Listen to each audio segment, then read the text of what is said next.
Hello, souls and demons, and welcome back. Today's story is called Hello Flesh, and it was written by Urban Playground 1. And with that, let's sit back, grip our seats, and enjoy the show.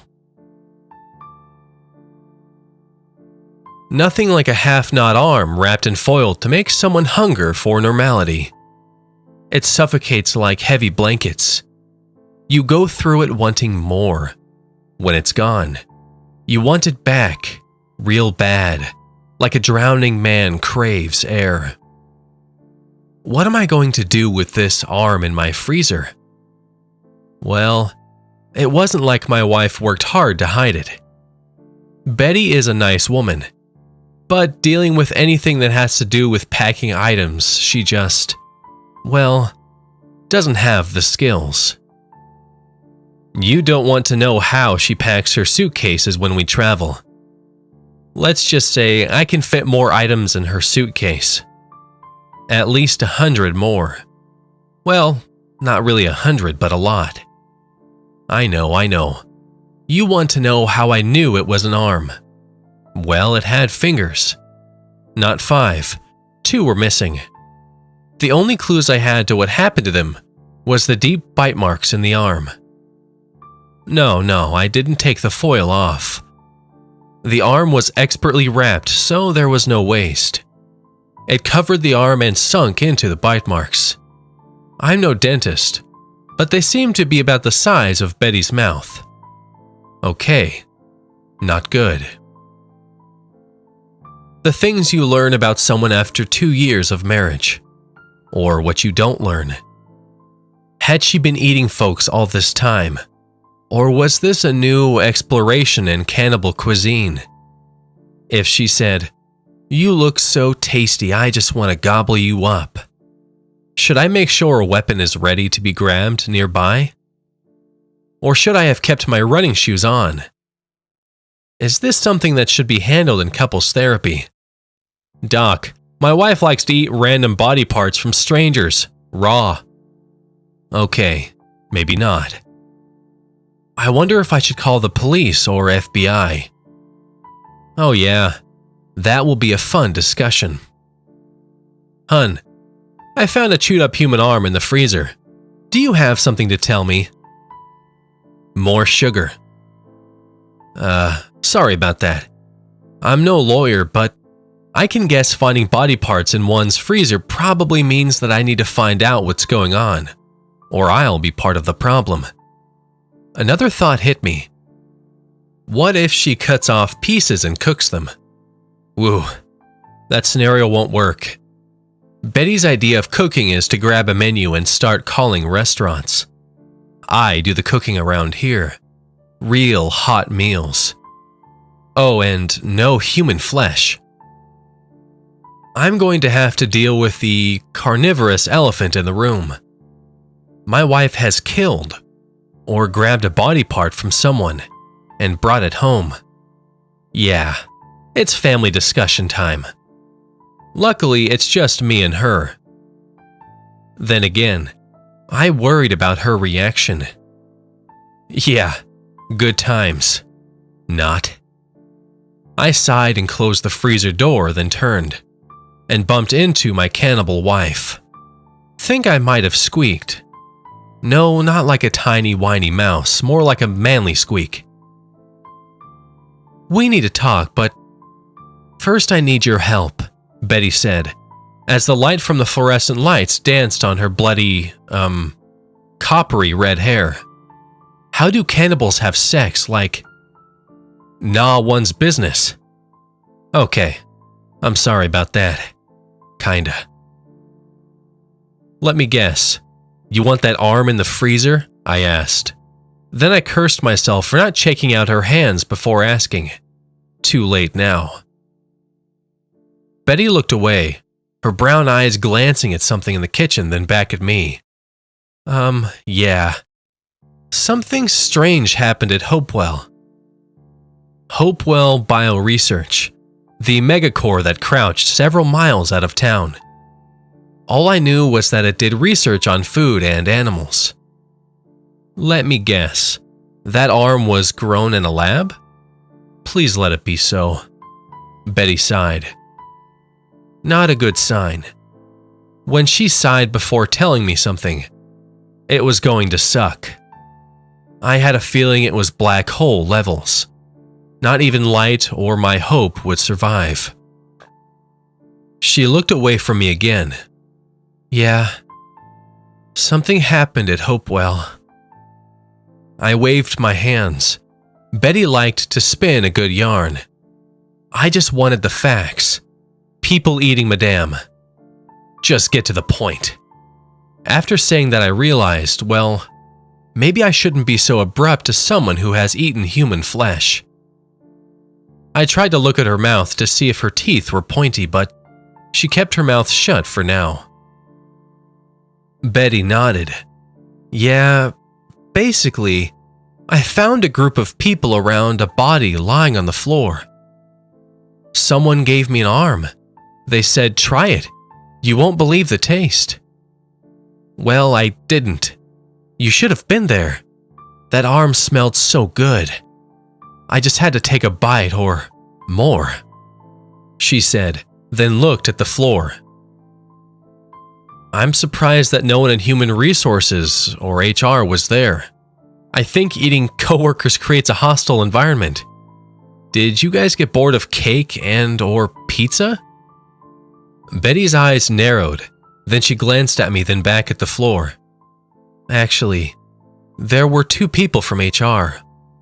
One was lapping up the blood from the floor, while the other one was chewing on a leg. Oh yeah, I think I know where I don't want to work. Does this happen often or just today? What's going on? Betty looked at me again. The person that was being eaten came out of the black sector. That's the super secret research area. I had heard rumors of a Project Circe, but nothing definite. I don't know what it's about. Circe, what kind of name is that? For a moment, I thought about that movie in which some guy sails around and runs into all sorts of weird stuff. Wasn't there an island where some woman turned men into pigs? Not sure. Have to focus on the bigger fish, arm to fry. Again, Betty looked at me. I was thinking, since you know how to cook, you could fix that arm like you do ribs? Please? Her eyes widened and she grinned, pearly whites shining in the light from the lights above us. It seemed sexy, but then I remembered whose bite marks were on the arm. Wait, she wants me to cook that arm up? What about police? I'm quite sure it's evidence. Then again, if my wife has eaten someone, she might not stop there. Okay, I'll cook it like a pork loin.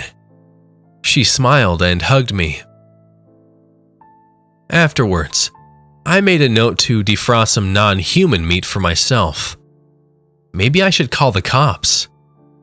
Then again, I know what happens to snitches. And once I knew what was going on and didn't report it, I was part of the situation. Wait, maybe I can save a piece of meat and the bones to send to the cops. Ugh, I'm going to have to turn my wife in. I know. The marriage vows say for better or worse, but what about if your spouse eats someone? Is there a disclaimer or escape clause? Or even a sanity clause? After a moment, I sighed. No escape clause. I'm going to have to do the deed and get the cops here. I'll do it in the morning. Honey, it's on the news, Betty yelled. I rushed into the living room and glanced at the TV. Even though the place was painted white and was called Hopewell, it reminded me of some sort of evil lab. Other than the visitors' plaza, there were no windows. I saw flames spewing out of the doors and roofs. Cops and firemen tried to do their jobs when several people ran out of the building. One poor guy or gal was on fire and stumbling around. A fireman managed to use a fire extinguisher on the poor person. Well, I think that Betty should spruce up her resume. She has some vacation time coming. Just when I thought that things were somewhat calming down, I saw the fireman lean down and take a bite out of the still moaning person that had been on fire. What the hell? Several cops and firemen started to chew into some of the escaping people. Even the cameraman was acting strange. He kept asking if people were smelling barbecue. Then the screen went back to the TV station. The news guy's eyes were wide, like he had never seen anything like that. Then the show went to a commercial for Spam. Well, at least it wasn't for pork, the other white meat. Betty looked at me with wide eyes, too. What's going on? Dread filled me like a too heavy dinner. I've seen more than my share of zombie movies, but the idea that they were now real, well, that was something I didn't want to deal with. Maybe we should just leave town. Betty shook her head. No, not until I make some calls and find out what's going on. Some other nasty ideas crawled into my mind. Yo, Bets, if Hopewell has been doing some research for the CIA or some other government org, they wouldn't hesitate to clean up their mess. Goodbye, Hopewell campus. Goodbye, any employees, even if they didn't have anything to do with any black box project. Come on, you've seen the shows. Crap. I sounded like those weirdos who talk about chemtrails. Again, Betty shook her head. Let me make some calls. You make some food for us and pack. We'll leave once I have some idea of what's going on. Really? Really? Visions of jets flying over and carpet bombing the town filled my mind. Some officious bastard saying that there was a chemical explosion at the labs. No, gotta focus. Have to make some stuff to carry with us and pack. I'm going to leave armless for sure. Honey, can you nuke the arm in the microwave so it's nice and warm? Would you like some grape pupon with that too? I think we should leave that alone and get ready to bail. I don't want to be on the lam with a hungry stomach. Famous last words. Please promise me you won't get into the car with that arm. No reply. I guess I better do what she says. Maybe driving around with a hungry cannibal is a bad idea. With a sigh, I got the arm out and unwrapped it. I briefly wondered which wine goes best with human flesh. Not an issue. Betty drinks beer. Had to cut the arm in half so it would fit in the microwave. Take that, Iron Chef. While the arm was being nuked, I rounded up some supplies for our trip. Gonna need water and some granola bars. Had doubts that Betty would bother with them. Hopefully in a few weeks things would settle down. Then I heard Betty on the phone. Hey Kathy, how's it going? Not so good? Someone ate one of your coworkers? Yeah, that bites. Oh, sorry. Do you know what happened at Hopewell? One of the Black Section projects got out? Do you know which one? Something to do with making food more appetizing and DNA splicing. And viral transcription? What's that about a nice-smelling cop? That's TMI. I'll let you go. Call me. Hello? Hello? Betty hung up and walked into the kitchen. I talked to Kathy. She said something weird about a good-smelling cop, Betty said while her eyes locked on the arm in the microwave. I could almost hear the spit forming in her mouth. You know Kathy has issues. Did she tell you anything else? Moments later, I moved away from the microwave, knowing better than to get between a woman and her meal. Betty grabbed a plate from a cabinet and a fork and knife from a drawer. I wondered if she was going for mustard or ketchup. Well? She opened the microwave and put the pieces of arm on her plate. Steam rose from it. Yeah, it's tied to a black section project. After I eat, we should leave. Wow. That arm smelled pretty good. Kinda like a well-done barbecue. No way that's from someone. Not going to get all drooly over that. Sirens wailed from down the block and moved closer. For a quick second, I wanted to say, "They're coming to get you, Betty. Here comes one of them now." No, I didn't, as the red lights shone through the window. I heard people screaming. Do I want to see what's going on? No, but I have to know. I pointed at Betty. "Finish that. When I come back, we get out of here." Then I went toward the window and the lights. What I heard outside made me wish I was dreaming. Or at least in bed with the covers over my head like a child. People were screaming. Somebody's were banging on something, and mixed in with that was a bunch of slobbering and chewing. I locked down the block at first. A fire truck was sitting in the middle of the street while my neighbors were banging on the doors to get in. How did they stop the truck? Oh yeah, a car was in front at the stoplight. There was another fire truck. It was one that had the ladder. Unfortunately, the fire people inside had been dragged out and were lying on the sidewalk and in the street. They screamed and tried to push away my hungry neighbors. What was going on? Are my neighbors zombies? Early morning conversations are going to be so boring. How's it going, Phil? Brains. Got back to reality. Wished for a moment. I didn't have to. What's going on? What the hell? I knew most of these people. Waved at them when I passed by. Heck, I've gone to their backyard barbecues, and they had come to mine. It would have been better if I had seen zombies instead.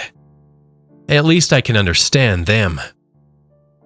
And yeah, they were not zombies.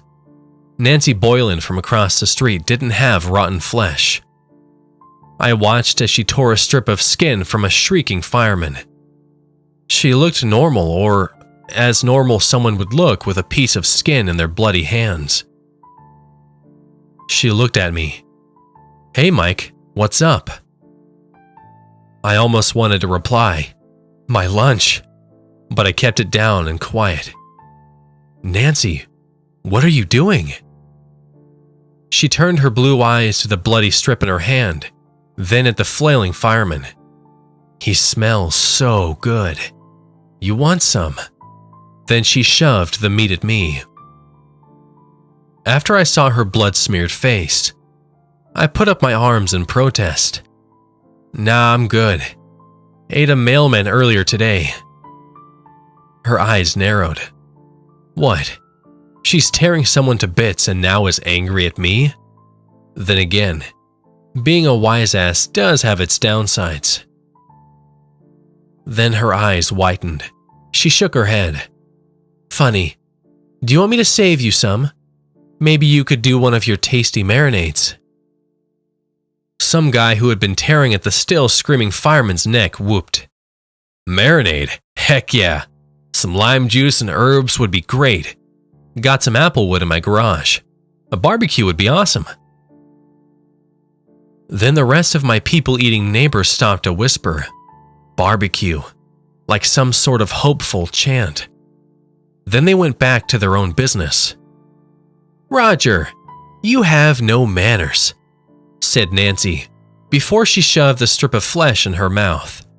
She chewed quietly, which was a relief. The guy who mentioned Applewood stood up. "Oh, hell no. I am not shaking someone's bloody hands." Roger looked at his hands and stopped to lick them. "Good effort, guy, but I'm still not touching you." He paused in his licking. Sorry, man. I'll shake your hands later when I'm cleaned up. I'm Nancy's new boyfriend, Roger Wanamaker." Then he instinctively stuck out one blood and spit-covered hand. I stepped back. "Oh, sorry," Roger said. The fireman groaned. "Kill me." I looked at him. Wait. He seemed familiar. Then I got it. He was one of the folks that started chewing on the... That thought was interrupted when I heard the squeal of tortured metal and gunshots. I looked at the front of the fire truck. Someone had pried the door open with a crowbar and got shot. The poor cannibal lay on the ground, dead. Several of my neighbors pulled the firewoman out while she screamed and kicked at them. Time to go inside. I raced back into my house and locked the door. "Bets, check the back door. I don't want what's outside coming in." "Okay." I crouched down while my heart hammered in my chest. Who knows what will happen when folks have guns? Had to pull down the shades so I wouldn't be a target. None of this "shoot 'em in the head, there's another one for the fire" nonsense. Think it's time to call 911. Wished I could have helped that firewoman, but I was too scared. Of course, my cell phone was upstairs. I better get to it. A bullet tore through the top of my window. I forced myself to lay flat on the carpet. Ugh, it needs a cleaning. Glad we didn't have a dog or a cat.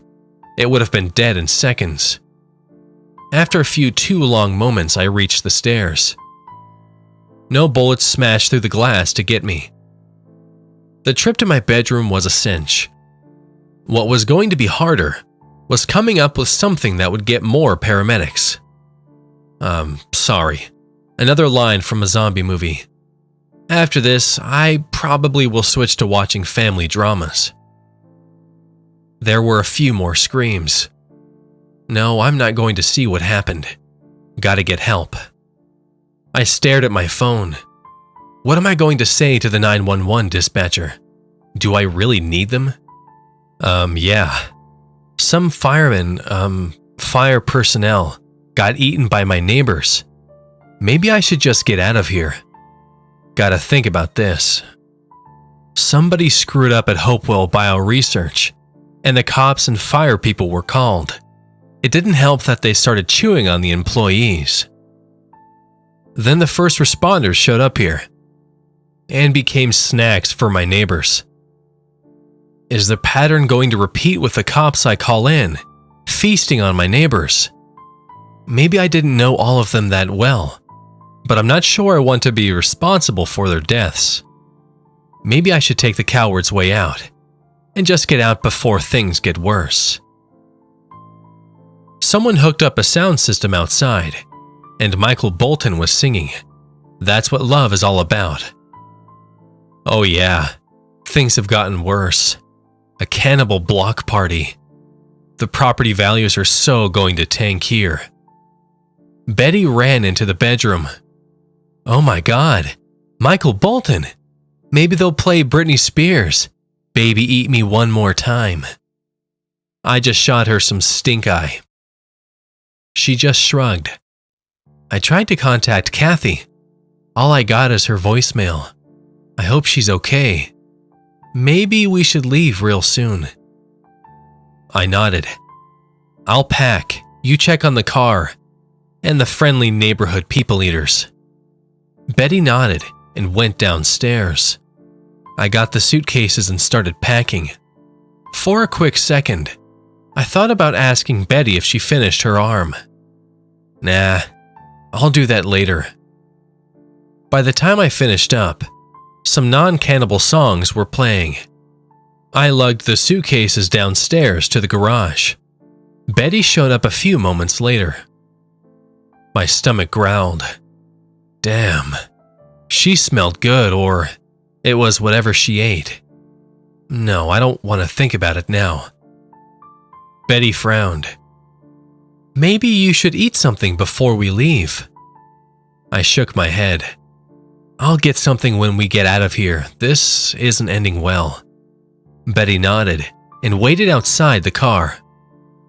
I opened the trunk and put the suitcases in, and headed for the driver's side. Hopefully, we can get out of here before things really go south. There was no doubt in my mind something awful was going to happen. Finally, I was in the car next to Betty. My stomach growled again. Damn, something smells really good in this car. It certainly wasn't the granola bars. Only ate those when jogging. Almost anything else would be better. Gotta stop thinking about food. I opened the garage door with the remote, drove out and closed the garage door. Some relief filled my body. If we can get out of here and not run into any trouble, maybe today could end well.